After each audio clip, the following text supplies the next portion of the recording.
जय गुरुदेव, जय महाकाली। आप सभी साधकों का जय महाकाली ज्योतिष एवं साबर मंत्र विज्ञान के चैनल पर स्वागत है। आज परिसिद्धि का एक और अद्भुत प्रयोग, एक ऐसा प्रयोग जिसको कई लोगों ने पूर्व में भी किया है और इसके लाभ लिए हैं। यह आपकी क्या मदद कर सकती है, किस प्रकार किसके कार्य हैं। परि एक ऐसी सिद्धि है जो लोग किसी न किसी प्रकार की गंभीर बीमारी से ग्रस्त हैं, उनको अवश्य करनी चाहिए। अपनी बीमारी ठीक हो ऐसा संकल्प लेकर गंभीर बीमारी को ये ठीक करती है और प्रत्यक्ष सिद्धि होने पर संपूर्ण इच्छाओं की पूर्ति करती है। प्रेमिका रूप में सिद्ध होती है। गृहस्थ लोग भी इसको प्रेमिका रूप में सिद्ध कर सकते हैं, किसी भी प्रकार का कोई नुकसान नहीं है। बहुत से लोग संदेह में रहते हैं, तो संदेह में इस चीज़ को समझिए कि यदि आप कोई गंभीर पिशाचिक अगर आप साधनाएं करते हैं और पत्नी रूप में, तो गृहस्थों के लिए समस्या होती है। परि साधने या अप्सरा साधना में ऐसी कोई भी दिक्कत आपको नहीं होती है। सौम्य साधनाएं हैं, सात्विक साधनाएं हैं, राजसिक साधनाएं हैं, इसलिए इनमें किसी भी प्रकार की आपको दिक्कत नहीं होती। इस साधना के माध्यम से अगर पति पत्नी में विवाद चल रहे हैं, उन विवादों को शांत किया जाता है। संपूर्ण आकर्षण, सम्मोहन और वशीकरण व्यक्तित्व में समाहित किया जाता है। गंभीर बीमारियों को दूर किया जाता है। परिवार में झगड़े चल रहे हैं, दूर किए जा सकते हैं। ज़्यादातर लोगों ने परि को केवल प्रत्यक्ष रूप से सिद्ध करने के लिए प्रयास करते हैं, लेकिन हम हमेशा कहते हैं कि किसी भी साधना को आप कर रहे हैं तो उसके बारे में पहले जानकारी निकाल लीजिए कि उसके लाभ क्या हैं। आर्थिक लाभ पर पहले फोकस करिए। किसी भी शक्ति की प्रत्यक्षीकरण वो आपके ग्रहों पर, आपकी मेहनत पर, आपके विश्वास पर निर्भर करता है और वो हो जाती है। लेकिन केवल आप प्रत्यक्षीकरण के निमित्त संकल्प लेके बैठे रहेंगे तो काफ़ी लंबी साधनाएं करनी पड़ती है। हालांकि परि जैसी साधनाओं को अगर एकांत स्थान पे किया जाए तो 40 से 41 दिन में भी सिद्ध किया जा सकता है। यह प्रयोग वैसा एक प्रयोग, और खास तौर से जिन लोगों की कुंडली में दोष नहीं है, जो दोष जिनकी कुंडली में नहीं है और शनि बुध योग कारक लग्न पंचम नवम में बैठे हैं, शनि बुध की या तो युति है, तो ऐसी स्थिति में आपको इतर योनि सिद्धियां बहुत जल्दी होती है। अप्सरा और परि को आप समकक्ष कह सकते हैं। हालांकि अप्सराओं की जो श्रेणी होती है वो उच्च होती है, फिर भी परि साधना हमेशा फायदा ही करती है, आपको किसी प्रकार का नुकसान नहीं करती। बहुत सौम्य, चंचल और प्रेमिका रूप में सिद्ध करने पर अपना सर्वस्व लुटाने के लिए तत्पर रहती है। आपकी हर समस्या का समाधान करने में ये सक्षम है, चाहे वो धन से रिलेटेड हो, आर्थिक संकट हो, शारीरिक हो या किसी भी प्रकार का मानसिक हो। ये सब प्रकार से आपकी मदद करने में सक्षम है। उनके माध्यम से और अनेक विद्याओं को सीखा भी जा सकता है। खैर, बहुत सारी चीज़ें हैं बताने के लिए, लेकिन आप इतना ही समझ लीजिए कि परि साधना सौम्य साधना है और हर व्यक्ति इसको कर सकता है। बच्चे, बूढ़े, स्त्री, पुरुष, कोई भी कर सकता है। स्त्रियां इसको बहन रूप में कर सकती हैं, पुरुष इसको पत्नी रूप में, प्रेमिका रूप में कर सकते हैं। तो किसी भी रूप में आप इसको कर सकते हैं। इसकी पूरी विधि अच्छे से जान लीजिए, समझ लीजिए। बड़ी ही सरल विधि है। इसमें 2 चीज़ों की आवश्यकता होती है मुख्य रूप से। वैसे इसमें 5 चीज़ों की आवश्यकता है, लेकिन मुख्य रूप से इसमें परियंत्र की आवश्यकता है, आपको माला की आवश्यकता है जो 101 मनकों की हो। खास तौर से इसमें स्फटिक या सफ़ेद हकीक माला का प्रयोग होता है जो 101 मनकों की माला है। इसके अलावा आपको सुपारी की आवश्यकता है। इसमें आप 8 इलायची, 8 सुपारी, 8 गोमती चक्र, 8 बतासे और थोड़े से काले तिल इसमें आवश्यकता पड़ेगी। कब करना है यह साधना आपको? यह साधना आप किसी भी शुक्ल पक्ष के शुक्रवार को करिए। शुक्ल पक्ष के शुक्रवार को रात्रि 10 बजे से आप स्नान के पश्चात सफ़ेद धोती पहने पश्चिम मुखी होकर बैठ जाएं।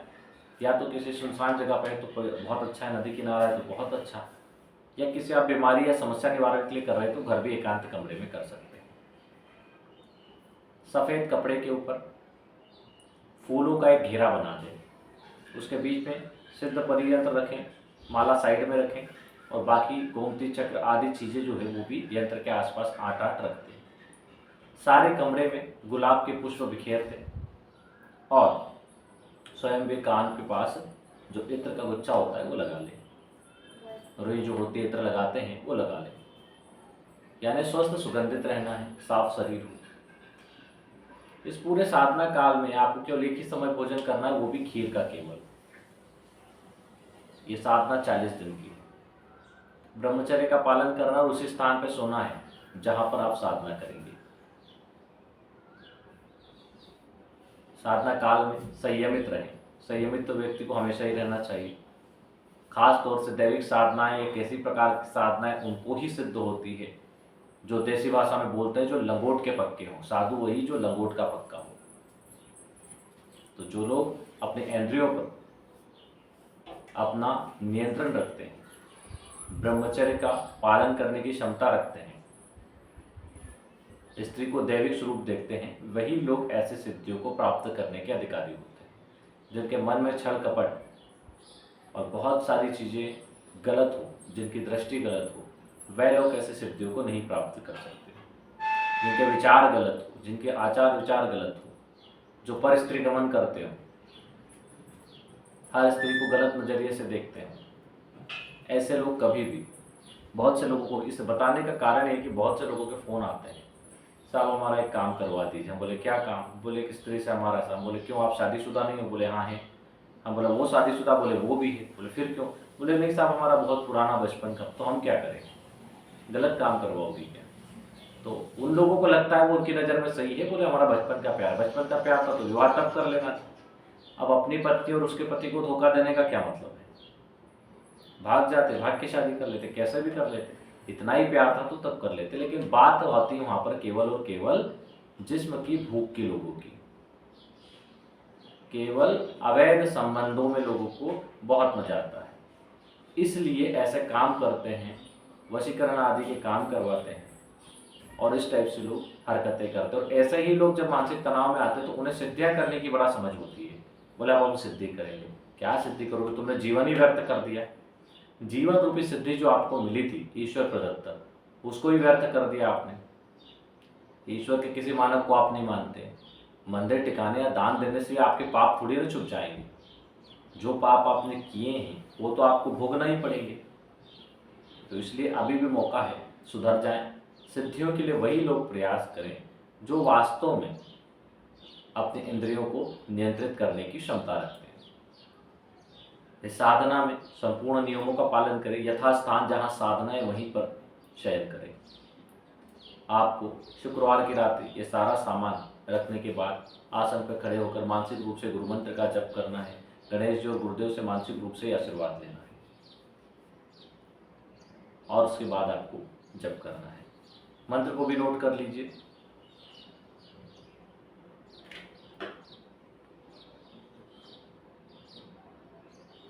खास तौर से ध्यान रखें केवल खीर खा के ही ये आपको ना, ये पश्चिम दिशा उत्तर दिशा दोनों तरफ आप मुँह कर सकते हो, इसमें कोई दिक्कत वाली बात नहीं।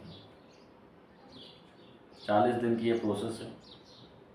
प्रेम का रूप में परिसिद्ध हो ऐसा संकल्प पूर्व में ही ले लें और जब यदि प्रत्यक्षीकरण इस बीच हो जाए तो सदैव जिंदगी भर प्रेमिका रूप में साथ रहे, जो आज्ञा दें उसका पालन करोगी। स्वर्ण आभूषण आदि जो भी आपसे डिमांड करे आप हमें देती रहोगी, इस प्रकार का संकल्प लें।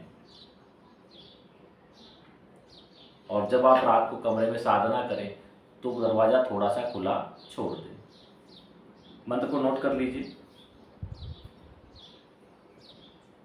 और इस चीज़ का ध्यान रखें कि उस कमरे में पूरे 40 दिन कोई और ना जाए। संकल्प आपका किसी बीमारी को ठीक करने को लेकर, बहुत सारे लोग क्या होता है आर्थिक समस्याओं के लिए संकल्प नहीं लेते और सीधे प्रत्यक्षीकरण के लिए संकल्प लेते तो गलत हो जाता है, क्योंकि आप पहले ही ग्रह दोषों से प्रभावित हो बहुत ज़्यादा और आप ऐसे संकल्प ले लोगे तो एक तो होगी नहीं, ऊपर से जो काम होना है वो भी नहीं होगा। तो ऐसे लोगों को हमेशा ये संकल्प लेना चाहिए जिसकी उनको ज़रूरत है, जिस चीज़ की उनको आवश्यकता है। आप कर्ज में दबे हैं तो कर्ज मुक्ति का संकल्प मत लो। आप लोग के अनायासी 10 दिशाओं से धन प्राप्ति होने लग जाए और ऐसे आय के साधन बन जाए कि तुरंत ही हमें लाखों रुपए की अनायास धन प्राप्ति हो किसी भी कार्य के माध्यम से, किसी भी सही कार्य के माध्यम से, ऐसा संकल्प ले लो। बीमार हो तो बीमारी से संकल्प ले लो। तो संकल्प बहुत महत्वपूर्ण होता है, आपने लिया क्या है। इसलिए कहते हैं ना, सही गुरु का होना बहुत आवश्यक है, ताकि वो आपको बता दे कि कहाँ क्या संकल्प लेना है, कहाँ क्या करना है। तो बिना गुरु तो लोग भटकते रहते हैं। कुछ लोग तो बड़े अपने आप को बहुत एडवांस समझते हैं, साहब हमने उनको गुरु मानसिक रूप से बना लिया, उनको गुरु मानसिक रूप से बना। ठीक है, तुमने गुरु बना लिया, लेकिन ये क्या प्रमाण है कि उन्होंने तुम्हें शिष्य बना लिया। जब तक गुरु तुम्हें शिष्य नहीं मानेगा, तुम्हारे गुरु मानने से होता क्या है, क्या होता है, कुछ नहीं होता। तो गुरु को भी आप, गुरु जब तक आपको शिष्य नहीं माने, आपके किसी को गुरु मानने से कोई फर्क नहीं पड़ता है। इसलिए गुरु दीक्षा बहुत आवश्यक है। बहुत से लोगों की ये भी आती है, साहब गुरु दीक्षा कहाँ से लें। बोले हमें तो कोई ऐसा लगता ही नहीं कि कोई हमें गुरु दीक्षा। अरे क्यों नहीं लगता, तुम्हें आता क्या है। तुमसे ज़्यादा तो तुम्हारे गांव का पंडित पूजा करना जानता है, वो भी तुम्हारा गुरु बन सकते हैं। तुम्हारे गांव के जो पंडित जी कथावाचक हैं, जो पूजन यज्ञ हर को वो तुमसे ज़्यादा जानते हैं, तुम्हारे पहले गुरु वो भी हो सकते हैं। तुम्हारा इतना बड़ा गांव या इतना बड़ा शहर है, किसी ने तो गुरु बनाए होंगे, उनसे पूछ लो, तो कोई तो तुम्हें राय देगा। अब तुम यूट्यूब पे ढूंढते फिरोगे तो वहाँ तो पचासों चीज़ें आएगी। और आजकल की दुनिया प्रभावित है, सीधे सबको शक्ति चाहिए या शक्ति ट्रांसफर चाहिए। ज़्यादातर लोग तो गुरु इसलिए बनाना चाहते हैं कि बस इनको गुरु बना लो, ये बहुत बड़ी हस्ती है, 1-2 महीने में कोई इनको शक्ति प्राप्त करवा ही देंगे। तो ऐसे मूर्खता में जो मिलना है वो भी नहीं मिल पाता है। कि गुरु से आप इस प्रकार, गुरु से आप सीखने के लिए जाओ कि वो हमें कुछ सिखा दे, कुछ मंत्र सिखा दे, कुछ विधि सिखा दे। आप तो उससे लालच में जाते हो कि गुरु से ये प्राप्त कर लो, प्राप्त कर लो। आप ये समझते ही नहीं कि अभी हमें उनसे जुड़ा भी नहीं, उसके पहले हमने सब कुछ बना लिया अपने दिमाग में प्लान। हमने क्या किया उनके लिए, हमने कौन सी सेवा कर दी उनके पास रह के, हमने कौन सा ऐसा कर्म कर दिया कि वो प्रसन्न हो जाए। तो बहुत सारी चीज़ें हैं, आशाएं सबकी अलग अलग होती है। इस मंत्र से जाप करें जो आपको दिया हुआ है। इस मंत्र की 101 माला मंत्र जप करना है आपको, 101 मनके की माला से। इस चीज़ का ध्यान रखें। इस प्रकार जब करेंगे तो आपको लाभ होगा। माला यंत्र सारी सामग्री पूर्व में ही रख रहे। किसी भी शुक्ल पक्ष के शुक्रवार से साधना को आप स्टार्ट कर दें। बहुत से लोगों को कृष्ण पक्ष शुक्ल पक्ष देखते नहीं आता, लेकिन फिर भी उनको प्रत्यक्ष सिद्धि करना है। तो पहले छोटा मोटा ज्ञान जो होता है ना वो अर्जित कर लो। हालांकि कोई ज्ञान छोटा नहीं होता, आपको नहीं आ रहा तो बड़ा ही, तो पहले वो अर्जित करो। कैलेंडर में स्पष्ट लिखा हुआ रहता है, प्रतिपदा से पूर्णिमा तक शुक्ल पक्ष होता है 15 दिन। पूर्णिमा के दूसरे दिन से कृष्ण पक्ष लगता है, जो अगले 15 दिन यानी अमावस्या पर जाकर खत्म होता है, पुनः शुक्ल पक्ष लग जाता है। तो इन सब चीज़ों को देखें, सीखें और आगे बढ़े। जय गुरुदेव, जय महाकाल।